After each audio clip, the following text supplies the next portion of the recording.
It's Cigar Saturday with Matty Rock there on my, is it my far right or my far left? It may depend on the screen. And I'm Tom Fischer of bourbonblog.com. You're watching Bourbon Blog Live. It's our pleasure tonight to welcome to our weekly Saturday night show Chris, founder of robotswillkill.com, well-known, renowned artist, also Tony right behind him. Welcome all, gentlemen. How are you guys doing? Good. How you guys doing? Good. It's great to have you with us. So, Chris, for those that, and I know about Robots Will Kill, maybe just give us a little overview to start off who you are and what is Robots Will Kill. Sure. Robots Will Kill was a website that was founded back in 2001. We had focused on kind of giving exposure to art mediums that were being overlooked at the time, specifically like graffiti, street art, sticker art, stencil art, all that kind of like outside the box kind of artwork. Especially back then, it was weird because like in the 90s there was like a big like surge of like graffiti kind of stuff in like, you know, Sprite commercials and stuff like that. But then it kind of died down, and there was like this weird kind of like gap of like it was contemporary artists that were doing work, but there wasn't a name for it yet, and it ended up wound up being called street art for the most part. So we focused on, you know, showcasing those kind of artists, ones that were just kind of overlooked by galleries, overlooked by the mainstream kind of stuff. Right. And, you know, we would do T-shirts, you know, all kinds of clothing to help promote the website, to help promote the artists. We actually have a graffiti archive that should be back up in the next couple of weeks. It was like thousands and thousands of pictures that people would just upload anonymous. I can't say this word for life of me. Anonymously. So they would upload. There you go. That's why Tony's here, so he can say the words that I can't. So people would basically just upload images, and you know, there was no link to them, there was no IP addresses saved, nothing. So like there was no track record really. So they would upload their images, and there would just be this huge library of graffiti, street art, sticker art. And you know, as time went on, you know, websites weren't as, you know, popular as they were. You know, like everything went to kind of social media and stuff like that, things like this. So we didn't really focus on the website as much. But within the past couple of weeks, Kevin, who was the tech guy who did everything with the website, he's creating an archive of all the images that had been uploaded, and you know, it's it'll be up there again. You know, and a lot of people, it's crazy. Today I was painting a mural in Manhattan, and this one kid, you know, came up and he was just like, "Oh, you know, I just got to tell you that Robots Will Kill, that was my youth. You know, I was on there every single day looking at work, you know, in middle school." And I'm just thinking to myself, middle school? Jeez. And then I forget that it was launched in 2001. So, you know, it's like 20 years ago already. Wow. So it's been out for what actually, so the name Robots Will Kill, where does that come from? So the name comes from back in 1999. I was doing an art fellowship up in Vermont, and a friend of mine was doing this large painting. Is Chris Rini. He's an amazing artist. He does a lot of artwork for like MMA websites and stuff like that. Really incredible artist. So he was painting this giant painting of, it was a cell phone dressed as like a businessman, and he was holding up to his ear like a little person, as if it was like the roles were reversed, you know. And he's like, you know, what do you think? And I just looked up. I was doing a whole bunch of stickers with like a different name on them, and I just looked up and I just went, "Ha, Robots Will Kill." And I went back to writing the stickers, and I started like writing all these stickers with Robots Will Kill on it. So fast forward in 2000, when Kevin and me were talking about creating the website, he was like, "Do you have a name for it?" And I was like, "Yeah, you know, Robots Will Kill." And he was like, "I love that name." He's like, "You know, it's got nothing to really do with art. It's got nothing to do with graffiti, but it's a name that kind of sticks out and people will remember." So we started using that. And the idea behind Robots Will Kill for me wasn't just like a technology thing. For the most part, it was more the idea of when you do something so much, you become robotic, and it kind of kills the reason why you did it to begin with. You know, so like it could be anything from a job to even art. You know, once you lose that passion for it and it just becomes robotic, it's killed. Yeah.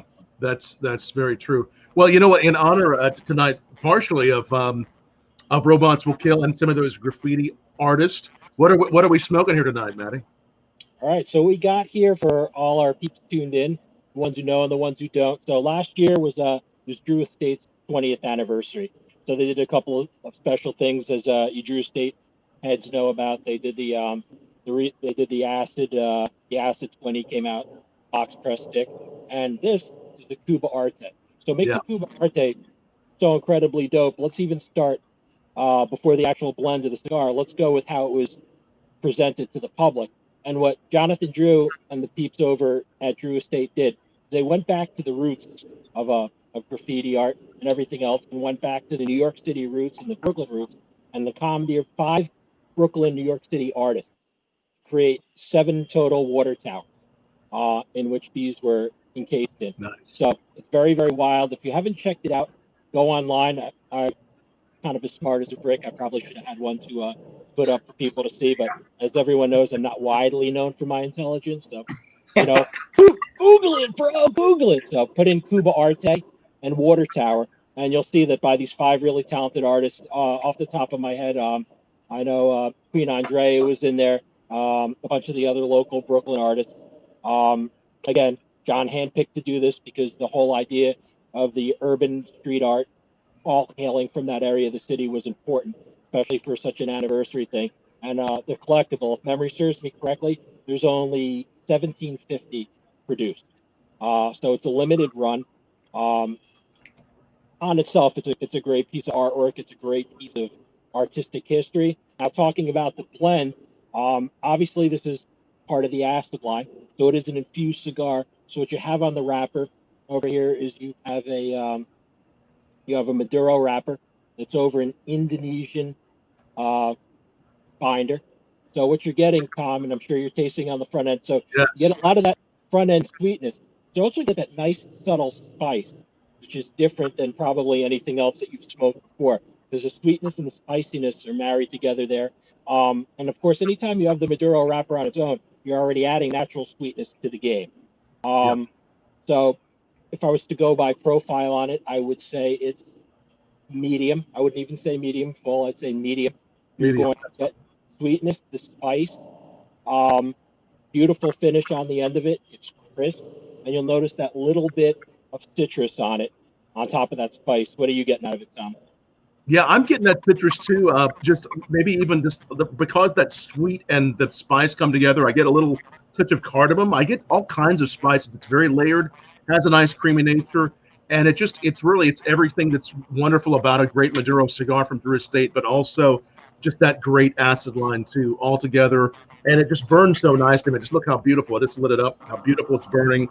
Very smooth, easy to smoke, and it goes great with cocktails. I actually picked something a little sweeter tonight to pair it with. This is brand new, just released this week from Indiana. It is a bourbon called Hard Truth Sipes from the Hard Truth Distilling Company of Nashville, Indiana, and it has been finished in used rum barrels because they make rum there too. So it's an amazing new bourbon, just came out this week. We wrote about it first on Bourbon Blog, so we're pairing it. That rum and bourbon are hitting the cigar really nicely. It's just a great Like a little bit of mash going on. Yeah. Oh yeah. Yeah. How about you guys? What are you guys sipping on anything there? What are you sipping on, Matty? Oh, you know me. It's my non-adulting beverage. I have my Stewart's orange and cream because I wanted to stick again. I wanted to take those citrusy notes and the natural sweetness off of there, and to me that married up together perfectly for what I'd be getting on that cigar. So you got the citrus, you got the acid. Like I said, I like stuff like Stewart's. It's pure cane sugar. Like I said, it's hard to really give a glowing review on a non-adult beverage. I try to give it my best shot. Maybe if I Sean Connery. That's good. I like it. You're doing better than me though. All I'm drinking is water now. I tell you, Matty, after we met up last week for donuts, I wound up getting hit with a kidney stone attack. And all week I just been pushing water and relaxing. That's it. So wait, you correlated those things together, so it was a kidney stone named Fuck Matty Rock. Exactly. So Damn I it. hope it doesn't happen every time you see Maddie Rock and eat donuts. That could be It was miserable. And then painting Oh. today, being on the ladder in the sun and everything, and just not drinking water because I was painting. Yeah, it's not a fun day. Yeah, I told you it was goddamn it. Damn out of rock. Yeah. Tony had no kidney stones though, so Tony still wants donuts. Oh yeah. Tony's doing good. All day, man. I was like, yep. Yep. All right, we got to switch it up. We got to switch it up for po' boys then. Yeah. Oh, there you go. Let's do po' boys. You know what's funny? I wanted to mention was the water towers. One of the artists that did the water towers was Verse 718, and I grew up with him. And he's actually one of the biggest one of the bigger influences in my art growing up, because we played like stickball and everything together, and he was one of the first people that helped me learn about paint and stuff like that. So it's pretty awesome that it kind of ties together. Yeah, it's really how small the world is, and stuff like each of those little niche universes always find a way to trickle into each other, just how the same way you and I know each other personally. And it's a great story, Tom. So I've actually been following Chris's art for years. I may also be wearing it on my head as well. There you go. But, That's some of the art. Love it. so I've been following Chris's work. Sorry. I had an accident. I've fallen, but I can't get up. So I've been following his work for years. Then we had our mutual then we had our mutual friend, God bless him, the Cuban, Carl, who brought us together. So one day, about 3 years ago, I get a call from Carl, and he said, "Hey, you little prima donna sissy, I saw you couldn't get off of work today, and then you were too tired to come to the city. So here's something I'd like to rub in your face." And then what does he do? He brings Chris into the picture. Goes, "Look, you big prima donna sissy. There's your favorite artist, and you're at home. And you're at home being an old lady." And I was like, "Holy shit! How small of a world is this?" And it gets even smaller because Wow. JD and I, Jonathan Drew and I, had spoken about Chris's work in the past. So just you look at at 7.2 billion people in the world. You look at that, the level of connectivity. When everyone goes, "Well, things happen for a reason," like Yes. It's Oh yeah. there's no explanation except that it was meant to be. It's meant to be. So all the passion and everything else in this, because anything, especially, and I don't need to tell you, Tom, in your business, it's passion. I mean, when you're not just sitting there pounding drinks, you're going over every nuance, every piece. It's art. Obviously, Chris is art. A fine cigar is art, right? Right. So it's a very, so it's amazing how all of these things can link together and kind of bring you into that family. So, who in a million years could have imagined things going down exactly this way? I mean, shit, I might as well go play lottery. I'll tell you, it was funny too, because that night I had gone to a gallery out in Brooklyn, and he invited me over to the it was like a party for the closing of the old restaurant before he opened his restaurant. And I was like, "I'm not going to go." And my wife was like, "Just go. You've been wanting to meet him." So I was like, all right. I wound up going, and it was just the funniest thing. Like, just he was just such a good dude, and he just was so excited to see me. And he's like, "Come downstairs. We got to call Maddie." And I was like, "Oh boy." Oh, I shit. was like, Oh yeah, the shit talking prevailed, and he made sure that he goes, and then he calls me back and he goes, "Yep, there's Carl." Well, that's great. And I would have to put up the website so people can be checking it out, but definitely bookmark that and check out the art. We'll try to pop some here up on the screen here in a moment. Or do you have any art up there behind you? I know we have Maddie's hat. Any art behind you you want to show off, or any? Anything hanging in my studio right now is just other artists. Other artists. I don't have anything on hand right now because a lot of the paintings I've been doing, they're showing at 212 Arts Gallery. Basically, I had done a show with them back in March. The show sold out. So, just periodically, I just kind of give them new work, as I finish it. And I gave them, I think last week I gave them about 8 paintings. And, I think there's only 3 left. So I really don't have anything on hand. A lot of the stuff I've been doing is commission work. So it's just kind of finish it, get it out the door to the collector also. What have the last 4 or 5 months been like for you in what you do as an artist? So what's it been like? Yeah, I have a 9-to-5 job, union job that I've been doing for 18 years now. I got laid off May 1st. And to me, it just kind of threw me for a loop because I've been working since I was, a kid. So for me to not have somewhere to go every day really threw me off. It threw off my schedule because I would go to work. I worked in Manhattan. I live on Staten Island, so I'd leave the house by 7:00, get to work at 9 because it takes me 2 hours to get there. Work till 5, leave, get home at 7. Do stuff with the family, and then start painting usually about 10:00 at night, and then paint until about 3:00 in the morning, go to sleep, wake up at 6, do it all over again. So to not do that after, 18 plus years, it just threw me for a loop. I didn't even know how to delegate my schedule. I was like, I'd wake up and I'd be like, I just didn't want to paint because it just wasn't my normal time to paint. And just to think of my painting to become a 9 to 5, it just was really just odd to me. So a lot of the stuff we would do would just I'd spend time with the family because my wife was, she was on furlough too while this was all going on. She just went back to work. So I'm trying to work during the day on paintings. It's not going so easily because I just don't have that mindset. I'm just ready to work at night. Usually during the day, I like to do stuff, kind of catch up on, other errands, They could be art related, like running paintings into the city and all that stuff. So it's weird. It's definitely weird for me. Right. To be honest. No, I feel you, and I think it is for all of us, but especially for artists. I mean, this is really a time where I'm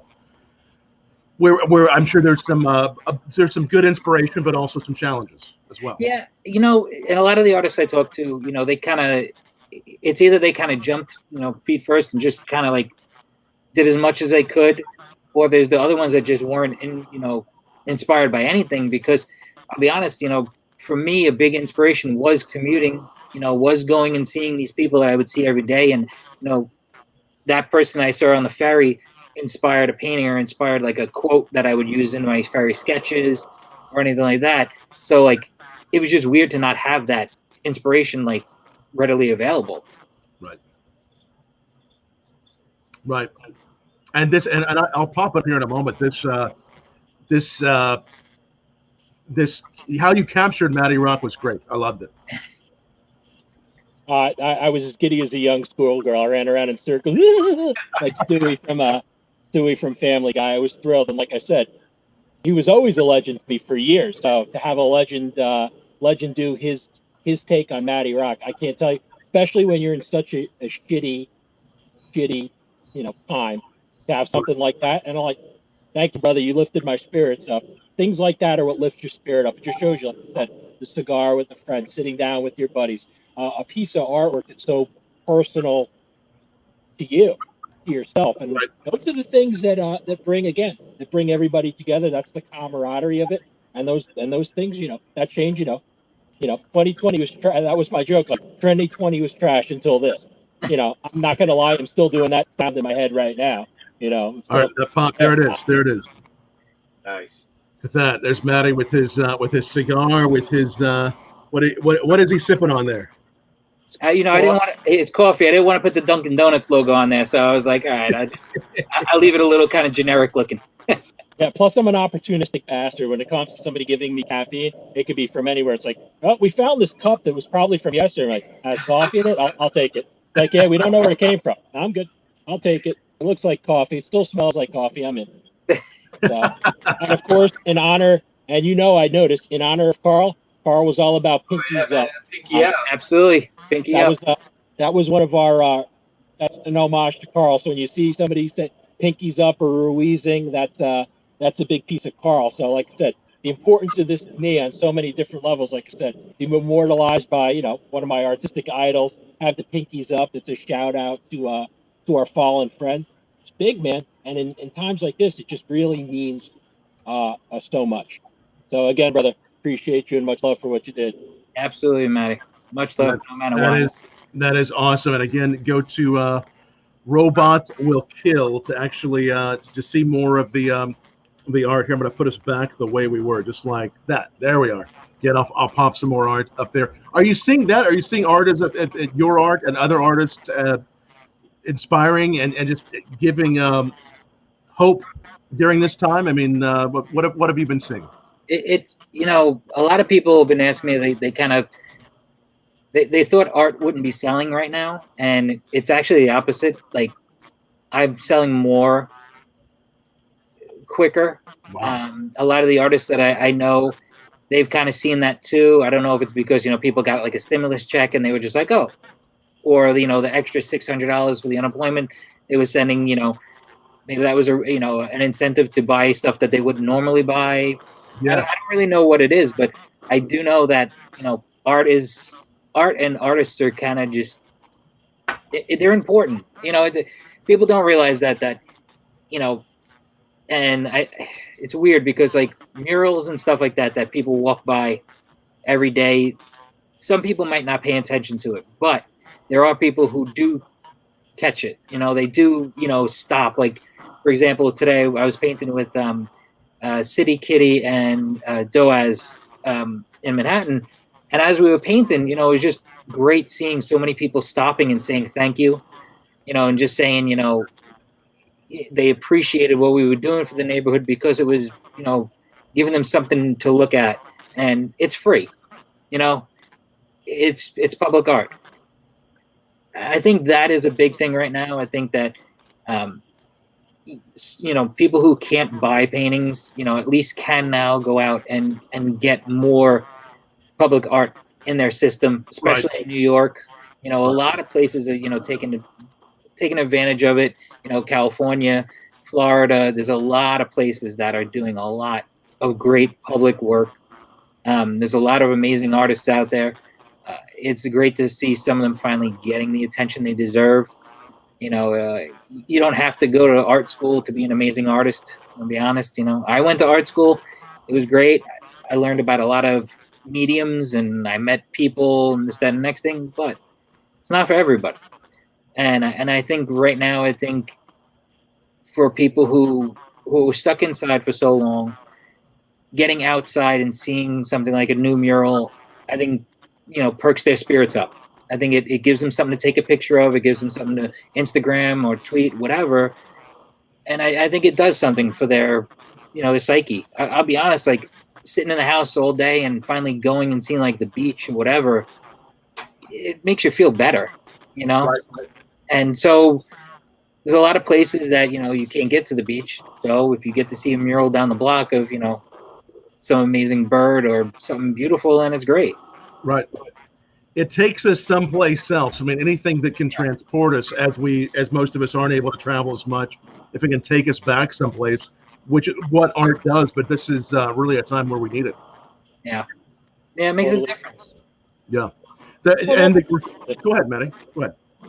To me, now being from the outside, I have absolutely no artistic capability whatsoever.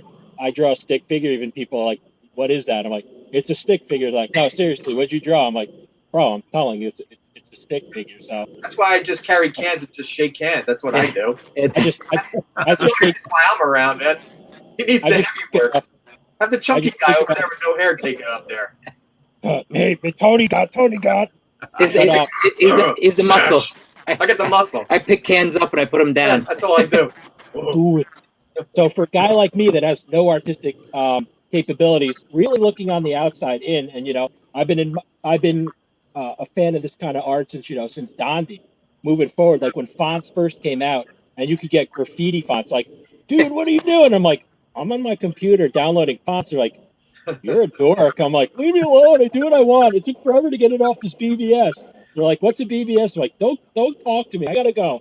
I just cost $3 on the cell phone call. Goodbye. So that's how far back. Yeah, that's how far back I've been into this art, and I can tell you, it definitely changes your feeling, your mindset, and then the more you get into it, your level of respect for what's actually being done.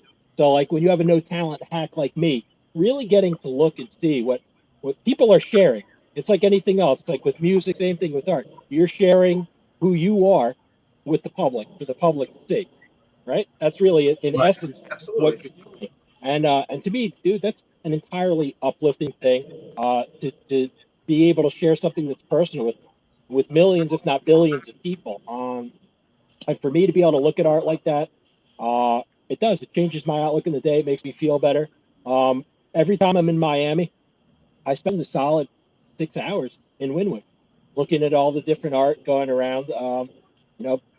Shepard Fairey has a ton of his stuff there, and D-Face and Atomic and all these other guys, and it just really uplifts your spirits, especially if you truly love art. You just spent the day doing something that really makes you feel a lot better than before you went to go do it. And like I said, I can't tell you how much for me it's helped me with my life. You have a guy who's been doing promotions for 30 years. Music and art to me is everything. That's part of what gives you your humanity, right? And I can't express how important I think it is.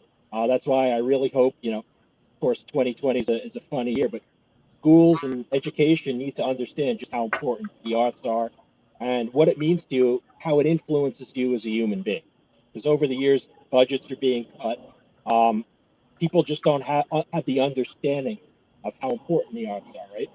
So I'm hoping that through all of this, people could see just how uplifting having the arts are and what they've done for people. And like I said, I can't tell you how much it's positively influenced my life. And like I said, that's from the outside guy looking in. Absolutely. And if anyone has any questions for Chris or Tony, Robots Will Kill, ask us below, tweet back to us. Make sure you share this if you appreciate artists, independent artists, cigars, whiskey, all those things. We want to make sure we have a real party here. We're getting some great questions already. You're watching bourbonblog.com/live. Make sure you bookmark that, as we are live almost every night at 8 p.m. Eastern, and we're so glad to have you join us every Saturday with Matty Rock and myself here, Tom Fischer, for Cigar Saturday. As you're just talking about graffiti art, Chris and Tony, do you all think that, obviously we've seen graffiti art really grow. We're smoking the acids with the special Cuba Art edition. Is that something that's really grown over the years? And where do you think it'll go from here as far as graffiti art goes? Oh, yeah. I mean, it's the medium itself is changed drastically in the past, 30 years, 40 years. You have to realize that people went from, even something as simple as, the brands of paint to the caps.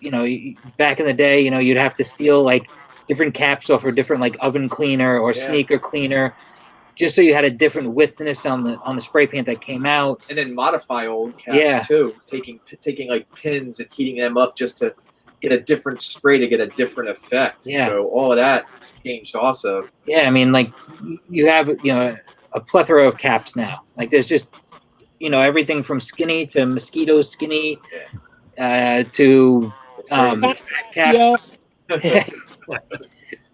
It's crazy. And then the brands of paint, it's amazing to see what the paint has come. You had a paint like Krylon, who really should have kind of jumped on board back in the day, and they would have been at the forefront, but instead they went the opposite route and kind of demonized graffiti and stuff like that. But then you have brands like Montana and Belton and all these other companies that embraced it and ran with it and made artistic paint. For example, today when I was painting, one of the things I was using was a transparent black, which is a great tool to make a shadow. Back in the day, that wasn't available. Wow. So to think that they were able to take, a pigment and, water it down with different chemicals and propellants and stuff like that to actually make it more of a shadow than an opaque color, it's incredible. So, I mean, art. See, for me, graffiti is always going to grow. Whether, they try to figure out how to stop it, whether it's, paint remover or cameras or whatever, there's always going to be a way that graffiti is going to exist. Right. Art. No, go ahead. I'm sorry. So it's always evolved, and it's always going to keep evolving. Whether it was the first kid who figured out that he can scratch on the window on a subway or a bus, to the glass etchant that people use for other things, and they use that on windows. It's always going to evolve. And I think embracing it is one of the only ways to be able to kind of understand it more. But art in general, like the whole street art and the whole idea of a scene of street art, that's going to eventually get to some kind of, plateau, just like any art, any kind of art, form, whether it be, abstract expressionism, everything ends up becoming really popular for a period of time, and then it has to stop. It just can't keep going in that sense. It'll change, and it won't, you won't have so many galleries showing it. You won't have so many artists, doing it, and you won't have so many, murals popping up. And I think that's the scary part of it for me is the elimination of the murals that might happen in time, whether it because they're putting advertisements over them, because they realize that wall gets photographed 600 times a day. Then all of a sudden they're like, oh, McDonald's wants to pay you 10 grand a month for your space. Building owner's going to do it. They're not going to say, oh, I'm going to give away 10 grand because I want 600 Instagram posts about it. That's not how it works. So that's one of the things that I fear with the whole scene and how it's going to go eventually. Right. And, something like Wynwood or like Bushwick, the Bushwick Collective, all those kind of things, those are always kind of going to be there. But that widespread mural effect, I don't know if it's going to always be there. Right. Yeah, you can't tell. Look what happened to 5 Points. In my lifetime, I wouldn't imagine that, right? Yeah. I never thought that was going to happen, and that was one of the meccas, Tom. I don't know if you're familiar with it. You could Google it. You go to 5 Points. It was one of the meccas of art. Somebody went in, a co-op went in, bought everything out, painted over everything, and it really was a cultural mecca for that art scene. So yeah, it's been a solid Chris, 3 years now. I still think about it like, how'd that happen? It's more than that. They finally. So the whole thing with that is kind of crazy because it was the building owner who decided to tear down the building. He whitewashed it, and because of the whitewashing of it, there was the whole lawsuit brought upon by Mears, who used to run 5 Points, and a lot of the artists that had pieces on it. So they actually wound up winning that lawsuit, and it was millions of dollars that the owner of the building was going to have to pay out for it. But in the same breath, that guy also just built all these crazy condos on it and are selling them for crazy money. So what he's going to pay those artists is just like a drop in the bucket, because that area where it is in Long Island City, became popular because it was a dead area. And then people realized that it's right across from the city. They could hop on the train. It's super easy. So that's the same thing that I'm worried about other areas happening. Like usually with like gentrification and stuff like that, what a lot of people I don't think realize is usually the artists are the first ones to find those areas because they find cheap studio space, they find cheap living space, and they usually are the ones who go in first, start making it nice, and then people realize it, and then they just come in with tons of money. Yeah.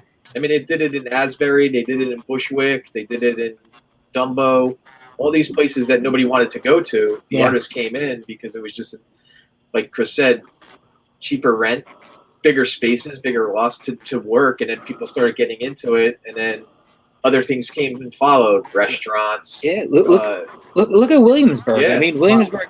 When I was a kid, my father worked in Brooklyn, and when we went over to Brooklyn, like those are areas you just didn't go to because they were just emptied factories. They were just things that it was industry that just failed or was pushed out. And then I remember in the 90s when I was in college, I had friends who were renting full floors of like industrial buildings for like $1,000 a month. Yeah. And they would just divide it up into different apartments. And then, the landlords figured it out. And then they would just like, well, you get out, and now I'll throw up a couple of walls, and now I'll charge $5 grand a month each apartment. And that's what that's what happens. Right. When I was a kid, Red Hook is the place where you went to get stabbed in the neck with a pencil. Oh yeah. Like, what are you doing in Red Hook? What are you looking for? It's like nothing. Now it's like, oh hello, welcome to Red Hook. May I take your clothes for $40? Yeah. Roll them up. Yeah. Now you can get key lime pie and a lobster roll. Yeah. There you go. Yeah. When you walk into Dumbo, and the first thing you see is, hello and welcome to Oliver's chocolate. I'm like, Oliver? No, sir. Oliver. Very fine French chocolate. I'm like, this is Brooklyn. No. Welcome to Oliver's. I'm like, all right, Oliver, give me some chocolate. Price is chocolate, $70. Like, yep, exactly. And all these places that you are mentioning, Dumbo, Williamsburg, the artists were really the ones that paved the way before they grew into what they are. 100%. Yeah. And you see that all over the world, don't you? Oh, sure. Yeah, absolutely. Yeah. You know, like Tony was saying, Asbury Park. Park, when I was a kid and we would go down to see like bands and shows and stuff like that, you know, the cops basically told you don't stop at red lights. They were like, you know, slow down, check left and right, and go. And now, you know, you can't touch an apartment for, forget about it, you know, $1 million. It's crazy. Ridiculous. And that's exactly what Wynwood is today. You took that exit years ago on 95 that said the same thing, like between going through O-Town and everything else. They're like, wait, you're stopping at red lights? Go. I'm like, you're a cop. You just told me to gun red lights. They're like, you're still talking. Go. I'm like, well, literally in Asbury, if you cross that track, you know you're in some serious doo-doo. Yeah. So you didn't want to cross them tracks. Yeah. You got to the lanes or the fast lanes, and then you just dipped out quick. It's like, see ya. Yep.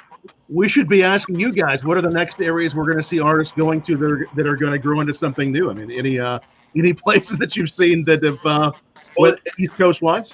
It's funny that you say that, Tom. Chris and I had gone up north, up to upstate New York. It's the smaller, little, out-of-the-way places that now are popping up. Case in point, Beacon. Beacon years ago was just run down and nobody was there. Yeah. You could pick stuff up for nothing. And again, with the whole refurbish of the art community coming in, we're finding more and more people are kind of heading towards like the Catskills and the Adirondacks. It's kind of like that gem was where you went back in the 80s and the 70s, and then people forgot about it because everybody was too busy going to the Jersey Shore or going to the Hamptons and wanted to be by the beach communities. But we're looking now, like more and more, it's almost like a formula that these little places are popping up that are pretty much looking the same. An art studio, a couple artisan restaurants, bourbon. There's some bourbon spots up there too. You can get some like artisan beers and craft bourbons up there. So I think that's going to be the next new hot spots you're going to see popping up. Yeah, I think a big thing that happened with the whole COVID thing, I think the Catskills, especially, people realized it wasn't so far, and you know they weren't around people because those areas were, you know, the woods, so they didn't have to worry about, you know, who they were in contact with. You know, there's and a lot of those places have great spots, like Tony was saying, up in Beacon. Beacon's got Clutter Studios, which is a great art gallery. You know, they produce toys. They just had a Kickstarter actually that launched this week. That, you know, I have so it's for this thing called the Canbot, and I have my colorway that's part of the Kickstarter. You know, in one day, in less than 24 hours, I think they raised $140,000 for this project. So they just said that MADDIE, right? Yeah, how we're all connected. I've been collecting Jeremy's stuff for years. What is he? MADDIE is doing that stuff. Yeah, MADDIE just did the collaboration with No Love City too, and he's so like this little guy, you know. Jeez. He rattles, and CZ1, who's out of England, they had did these, and it's amazing how quick the project got funded, and it just keeps going nuts. You know, in one day, $150,000. I think the last time I checked today, it was like 170 or something. I added to it. Yep. Yeah. Nice. Very nice. And what is it? The little thing you showed to show that once again? What is that? So it's called a Canbot. So basically, this is a custom one that I'm painting for an art show going on at Clutter in September, I believe. So basically, CZ designed the character, and Clutter produced it. You know, it's got the little rattle in it. And they produce a lot of amazing stuff up there, and that's amazing. Yeah, like that's the thing is, like, you know, these little areas like Beacon had property. You know, a building you probably could buy for $5,000 10 years ago now is worth $1 million something. Wow. You know? Yeah. And it takes, and all it takes is sometimes, you know, the artist moving there or a gallery moving there. Like, for example, there's a bunch of artists up there. Ron English is up there. you know, and that's what's going on, I think, in some of these areas in the Catskills now too, which is a little bit further up. Like we have a friend who's got a gallery up in Narrowsburg, New York, Forage Gallery. You know, it's this little gallery. And Beautiful. Yeah, it's beautiful. It's beautiful. It's in a part of New York where it's right on the Delaware River, and amazing little pop-up shops all over. His gallery is wonderful. I mean, and I feel more and more people are kind of reaching out to that and really starting to get into it. And then they do all these different kind of festivals. Like in September, they have like a honey festival. Yeah. So it draws a lot of that in there, and a lot of people just get hyped up on it. Yeah, and that's an area that back in like the 70s and 80s, there would be like the camps would bring kids up there from the city, right. You know, and it's funny. It's like those kind of things, you know, being found again, and that's and I think part of it is the artists, and I think part of it is the galleries and stuff like that. That, you know, it just creates this like a hive, you know, and it just gets this buzz going. And, you know, then all of a sudden now you got the artisan bagel shop, the bourbon shop, you know, all these different places.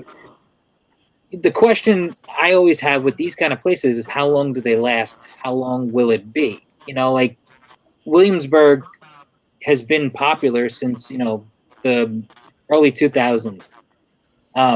Is it going to stay that way? Or is it people going to finally like kind of move from there and then go to something like the Catskills because they have families, because, you know, they need the space then? That's the thing I always wonder about with the whole art scene and just the world in general. Yeah. What do you guys thrive? I think it's going to keep thriving, and the reason I think that is because artists like Chris have basically brought a new generation of art lovers, because the medium in which you can receive art is different. Like one of my first forays into my art collections, I collected tons of vinyl pieces. If there weren't people like Chris, and who we were just talking about, Matt L. and all these other guys, and D-Face and Kristen Eaton, people wouldn't be able to see that medium of this art. So you're bringing in a whole other level of people to come appreciate this art, because it's one thing to buy an original print, an original piece of work, and then buy prints. But now it's another thing, because you're bringing in a lot of other younger people that are interested in art that now have this piece of art that was done by, you know, holy crap, one of my favorite artists has done this vinyl piece. That's why, you know, he's shaking that thing in front of me. I'm just like, hold that a little closer. There's something that was done by Kid Robot, you guys know, years ago, called Fat Cat. Yeah. And Fat Cat by Kid Robot, what they were this little tiny stray kid, and they brought such an array of artists in that did these that really, you know, I can't tell you, you know, my wife will definitely stab me sooner than later, the amount of the vinyl that I have, and it got me so much deeper and even more appreciation into it. And then when you have younger kids, you know, since I'm an old fart already, be like, what's that figure? I'll be like, oh, that was done by so and so. They're all like, is it a toy? I'm like, no, not a toy. It's not a toy. It's vinyl artwork, and if you shake it again, kid, I'm gonna smack you. But enjoy it from over there. Enjoy it from over there. And that medium to me is huge, and I'm finding that it's getting bigger and bigger. So you have places that have taken artist stuff. For every Metacom, Bear Bricks are out there. You know, Keys, Kid Robot, all these other great, like the places that Chris was talking about, smaller companies that are able to get kickstarted because everybody wants a piece of that art, be able to have something from one of their favorite artists now in a piece of vinyl that they could put up on a mantelpiece. And there's room for it, because they really start from 3 inches. 3 and 5 inches are the most popular sizes. Then you start getting a little bit bigger with some of the 8 and 12 inch stuff. And hell, there's 4-foot tall Bear Bricks that my old ass can't even pick up. I'm like, Matt, can you grab that? I'm like, nah, it's too heavy. Those days are done. I'm like, the only thing I lift is my chunky ass out of bed in the morning. I'm not lifting that. Like we're finished. But we have a question here from Vince, and we Vince, what up, brother? Vince Spina watching, and a question for the artist here. Do you stay consistent with your medium in your art so that your recognized brand signature, or do you try other things to expand your expression and final presentation? Where do you find your inspiration and expand your technique to enhance your work? And they say thank you for your continued blessings and your amazing gift. Thank you very much. I appreciate that. As far as mediums, I've with going to something like college, for art, I was able to mess with mediums, and I don't just use spray paint. I use acrylic paint. I use printmaking. I use all those kind of mediums. I used to do a ton of photography. I stopped only because getting film developed was a pain in the neck and expensive. But mediums out there, there is so many of them. And that's one thing that I think kind of gets tricky with graffiti artists and street artists and stuff like that. They kind of stick to, they're like creatures of habit and sticking to what they know. For me, I'll be doing stickers one day and then another day painting a mural, another day painting a canvas with, acrylic paints, and then, hop over and, do like a linoleum cut or something different, or a wood cut, or paint on wood pieces and stuff like that. It's something that I think is good to do as an artist, because it's good to kind of be able to be versatile and expand and not just be pigeonholed and be like, oh, I can't paint with a brush. I only paint with spray paint. Like that just always kind of like, that's why with the website, I always wanted to be able to introduce the different mediums to different, groups. I wanted fine artists to know about graffiti. I wanted graffiti to know about fine art. We focused on all that. As far as inspiration for me now, when I was younger, it was something different. But now at my age and just the things I've seen in life, I get a lot of inspiration from my friends and my family. I get a lot of inspiration from just everyday things, not something specific like going to a museum or going to a gallery or, looking at things online. I think for my work, there's a personal connection to, like these little sayings I do and these little, like, a drawing of Maddie that has these little things like the pinky up, the hat, the robot hat. These are just huge inspirations for me, because that's the person I actually talk to, and I actually, conversate with and know who they are.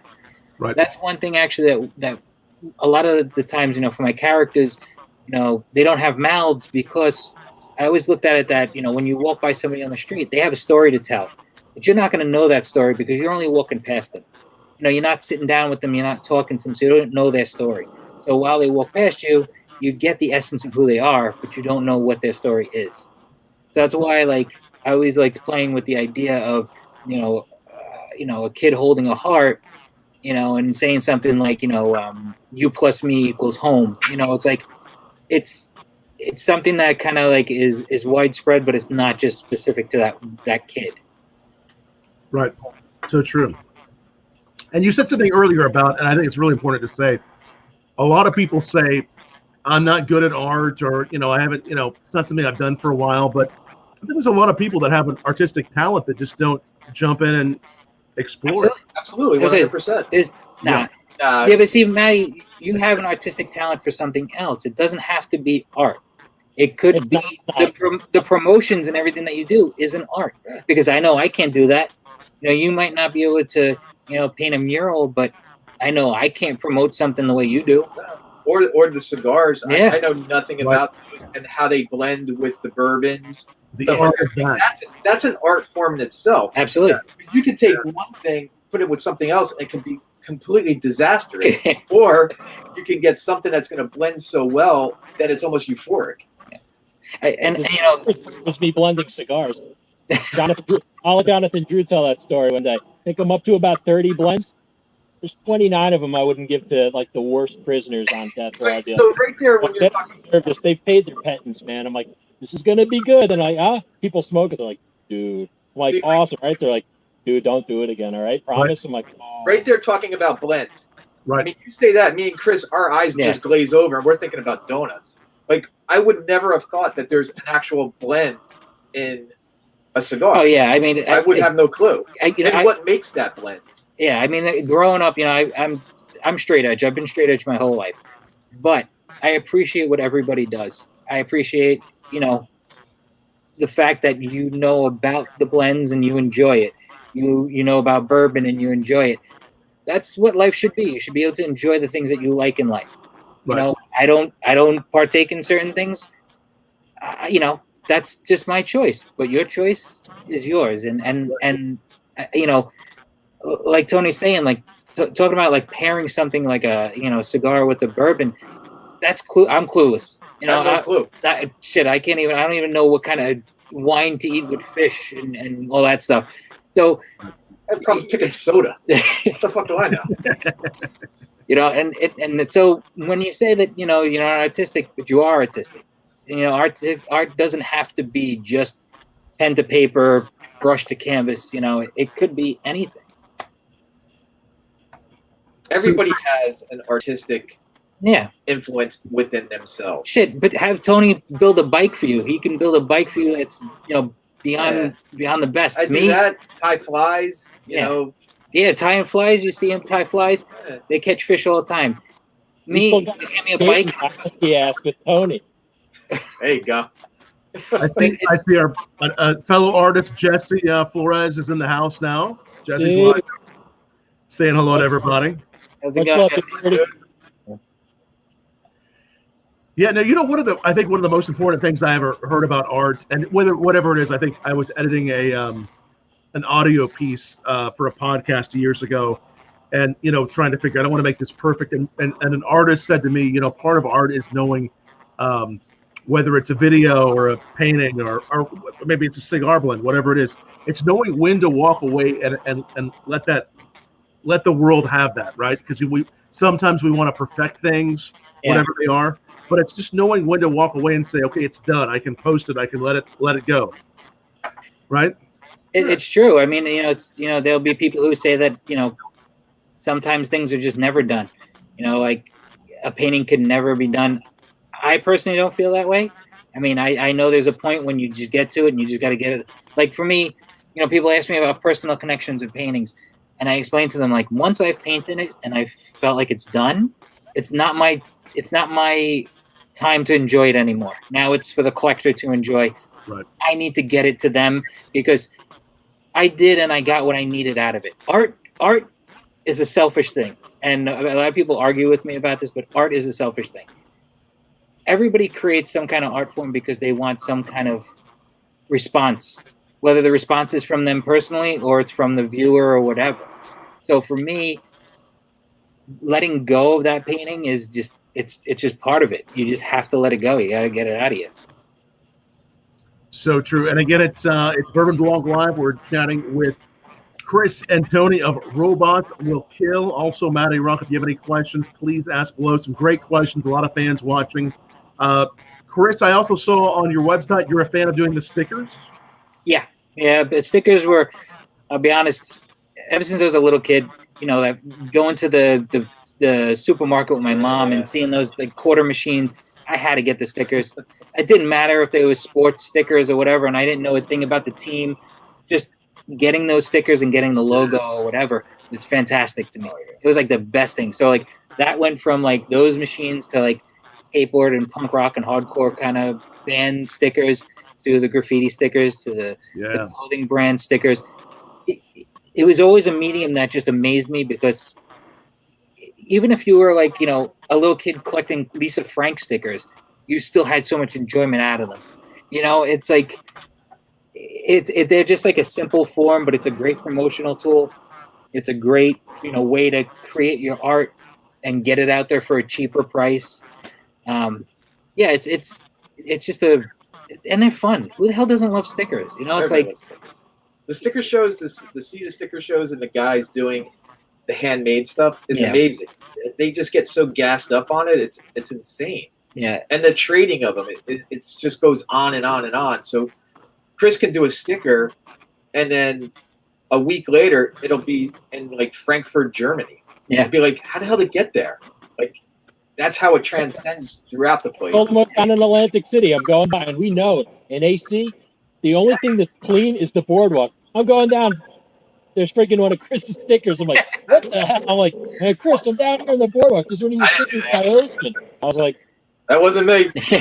And that's the great part about it too. Is you get to, I was having this discussion with somebody the other day, and I was like, even if you just leave that little sticker there, It lets somebody know that you were there Right. and you existed. And again, it goes back to being the selfish kind of feeling. You want somebody to know that you were there. It's childish, it's selfish, but it's great. The fun You know, thing like- about that is, like, if he puts a sticker somewhere, just something small, and then if you go back to that same spot, and then you watch it just expand out into this whole, like, it's just crazy, man. It's just all these other stickers and people putting them all over, so it just becomes something bigger than just one sticker. One of my favorite stories was I was out in Salt Lake City for an art show that I had a solo show out there at a gallery, and Feist Gallery, and we went to like a Vietnamese restaurant. So when I went into the bathroom, I left one of my stickers, on. It was a collaboration with this guy named Night Owl, who's based out in California, and it was hysterical because about 3 or 4 months later, I get a text message with the picture of the sticker, and he's like, "I was gonna leave one, but you were already here." And that's like the crazy thing, It's cool. That is totally Mark. Right? You didn't have to pee on it. You just had to put the sticker. Yeah. It was And on the the mystery of not knowing where that sticker is going to go, too. I mean, you don't know where any art's going to go, but while it can be stuffed places, you may be surprised where it'll be, right? Yeah. Tom, I was out fishing in upstate New York, and just fishing underneath this little river. I'm a big trout fisherman, big fly fisherman, same as Chris.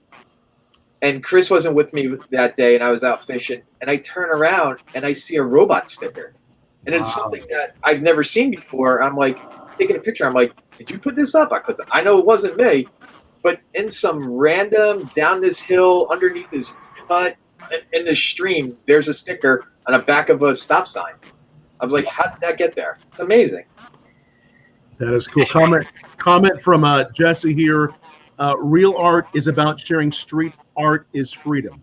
It's true. Facts. Thank you for that. Big facts. Jesse, thank you for everybody who's watching. And again, any questions, ask them down below. And I want to show something else, because I had a question about. Let's see if I can bring up the screen share once again. I'm going to bring up the screen share on from your. All right, so this bus that you guys tell us about, this bus. That was fun. It was a good time. It was up in upstate New York. I'm going to screw up the name because I always do. Lake Chautauqua. Chautauqua. There's a gentleman up there. He's putting together kind of like this art residency kind of program. The beginning on Instagram, it's the beginning CHQ. He invited me up. He said, I got a hold of these buses. They're not going to be running what they are. He's going to turn them into kind of like art studios in a way. So he asked me if I was interested in painting one. And I was like, absolutely. And I was like, when? And he was like, oh, I'm not too sure. I was like, what about next week? And he was like, oh, yeah, sure, that'll work. So me and the family and Tony, we headed up there. It was an extremely hot day. And to be honest, the buses, the texture of the bus got in the way a little bit, only because later on that night, after I had outlined everything, the condensation from how humid it was caused some of the paint to run. But the next day I had to go back and touch up so much of the bus. It was just aggravating, to be honest. Wow. But I was so happy at how it came out. I mean, it's beautiful. I appreciate that. That's the robot Cartridge family bus. So. How long did that take? That took how long again? So it was about a full day and about a half of another day, so about a day and a half. Wow. Yeah. It's nice. Yeah, it's 33 robots on there. Yeah, it was just what a lot of people don't realize also is the color layout, and it's stuff like that's super important. People don't understand or kind of get composition. Something that you take for granted. The artist mapped it out and had to figure out how it was going to work visually for the eye. It sounds silly, but something like an odd number is more visual pleasing to people's eyes than an even number. So knowing and gridding out 33 different robots, it's tricky. I bet so. We want to throw this up here once again, and again, so many great people joining us tonight. Robotswillkill.com. Great website. So much great art there. So many great stories to be told. from Chris, from Tony. Places people can go and see your art in the city or close by. Places outside they could go see it now. Right now, there's some pieces out over in Williamsburg, Brooklyn, North First and Kent. There's one piece that's been there for about 8 years. That's kind of just evolved over time. The piece that I did today with City Kitty and Doaz, that's on Houston and 2nd Avenue at the train stop right there. The Ridge Hotel. I did a piece outside on the Ridge Hotel. The World Trade Center. That's a popular one. Yeah, that was an honor to paint. They asked me to come down and paint the steel pillars that they had, in place for the future tower that's going to be built there. I think it's 7 steel beams that I painted all 4 sides of.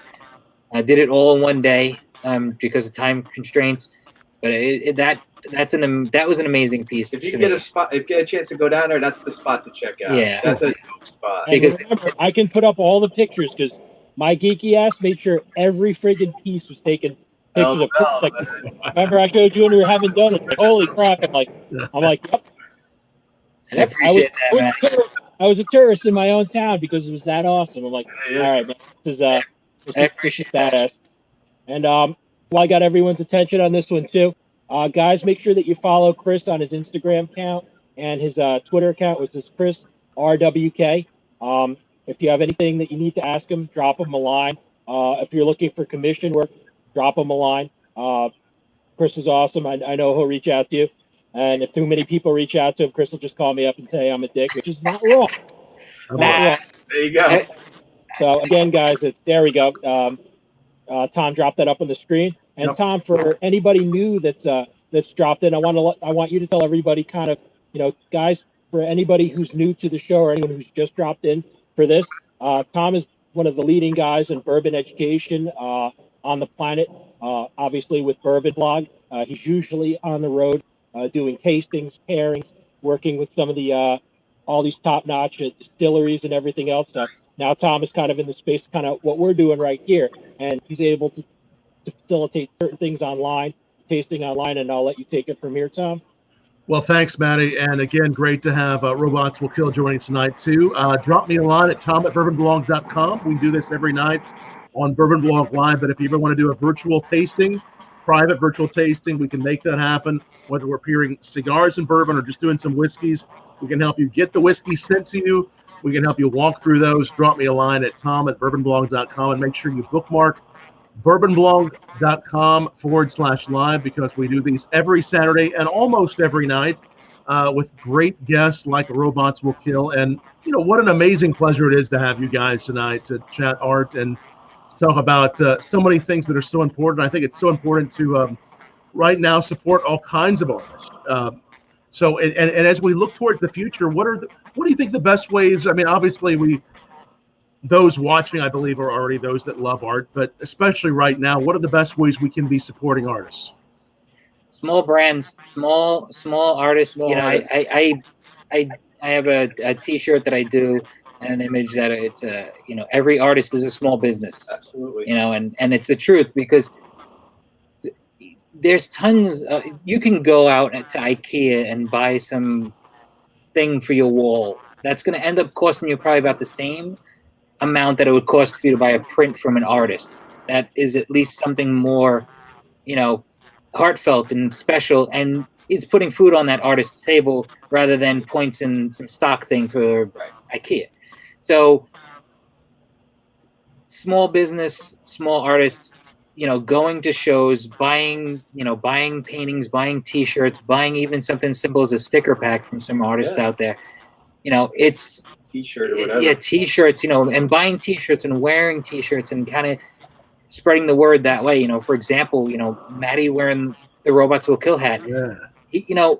That means the world to me because him walking around, that is gonna, somebody could see it. For example, we were up in Lake George a couple weeks ago, and Tony was wearing one of the Robots Will Kill hoodies, and this guy was like, "Yo, Robots Will Kill, that you?" And he's like, "No." And then he, I just shake the cans. Yeah, and I just pointed at him. I was like, "Oh, that's him." And it's like stuff like that's incredible. And that's one thing, you know, like these small brands and small businesses, Kickstarters, those kind of things. Because the way we're going right now, everything's only going to be box stores and big business. You know, I see it in the city. I see it in New York City. You know, all the small little mom and pop shops, they're done. You know, one guy I was talking to today, you know, he had a hardware store for decades. It's closed down now because you got Home Depot, you got Lowe's, and they're the ones who are going to buy up the property or rent the property in the city because they can afford it. So, you know, small business shows like this, you know, watching and spreading the word about a show like this, even if it's something that, you know, you don't partake in, it still helps to push it out there, you know, and because what you're doing is an amazing outlet for people. You know, when the heck am I going to be on, you know, a show about bourbon or cigars or anything like that? But that's not what it's about. It's about spreading the word, you know, through your guys and us, and that just, you know, that's the only way the small guy is gonna, you know, survive. Yeah. Yep. You know.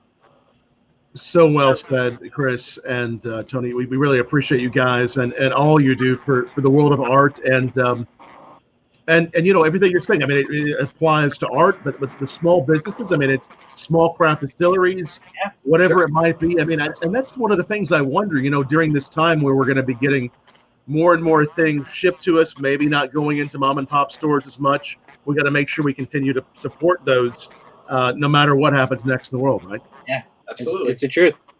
And you know, something like your private tastings and stuff like that, people don't realize how much that helps those businesses, because if you're spreading the word, you know, on a show like this, it hopefully will make people try it, get people into it, get people deeper into it. Listen, the bottom line, small business is what helped everything else out. It's the foundation to any type of business. Yeah. If it wasn't for that and for the immigrants that came here and started these small businesses that turned into huge businesses, we would have nothing.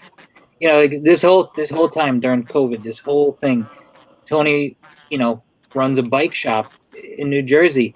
He's been working every single day. He's been working harder than most people because, you know, no matter what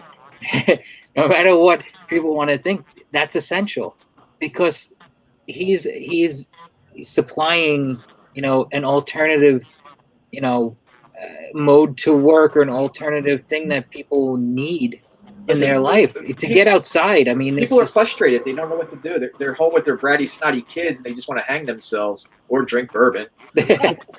Right. So there's no other outlet. So people are trying to come into the mom and pop shops. And yeah, I'm truly blessed. But it's to the point now where my distributors don't have anything. So it's kind of coming to a halt, but people still come in and want to support that small little business. I've been doing it for 30 some odd years now, working in small pop shops. And it's really nice to get back to the community. That's the other thing too, especially with Chris's art. And when we were talking before about how it makes you happy, to see people take pictures in front of his artwork and the grins on their face. And, you know, just the one image I love so much about Chris's art is the robot holding the heart. It means a lot. This man's got more heart than I know of anything. I love him to death. He's my brother, ride or die. Like, I can't stress it enough. It's just, it makes, to see people take their photos in front of that just makes my heart burst. It's amazing. It really is amazing. I paid him in donuts to say that. Yeah. Matty, I owe him two dozen donuts and Glaze. Yeah. I'll meet you guys at Glaze next week. There you go. You sound like some great donuts. I hopefully I can try some. When you're in Jersey, buddy, we're going. That's good. Yeah. We'll make it happen. A few people just asked, and I want to make sure, again, you guys are amazing. A few of the craft brands we were trying tonight with a really great Cuba art acid cigar. Again, the Hard Troop Sipes, new rum finished bourbon. We'll be seeing it more and more places, just released this week. Also, just interviewed these guys this week. The Stratahands Colorado single malt whiskey, amazing stuff. This one has actually been finished in sherry casks, and I tell you, that sherry note just does incredible things to the cigar.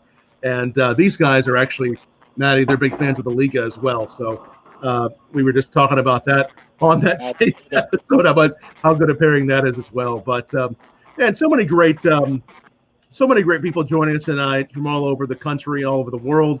We appreciate you guys joining us every Saturday night for the Cigar Saturday. And again, I'll pop this up here once more. Robots Will Kill.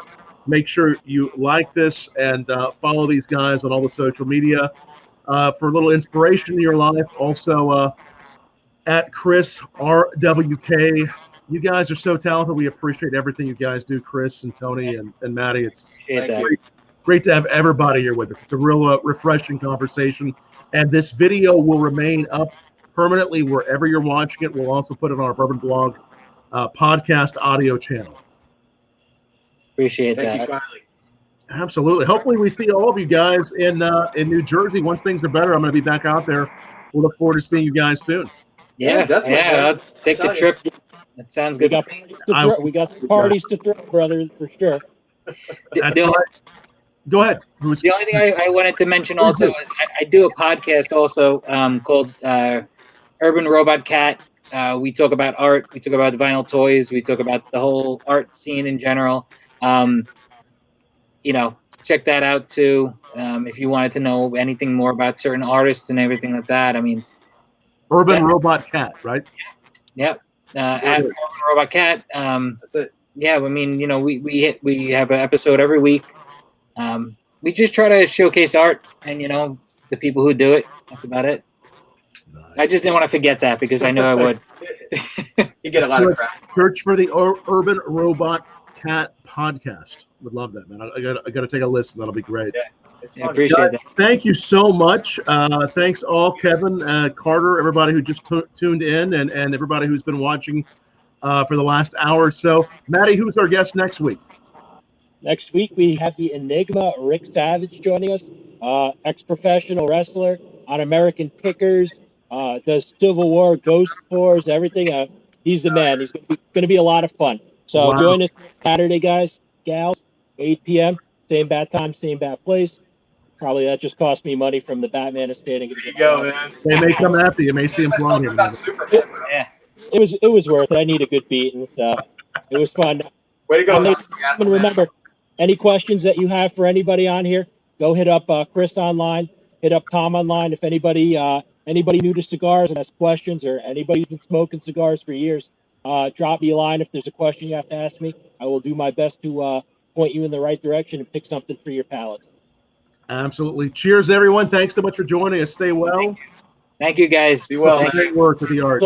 Be safe. Love, my brothers. Love. Cheers.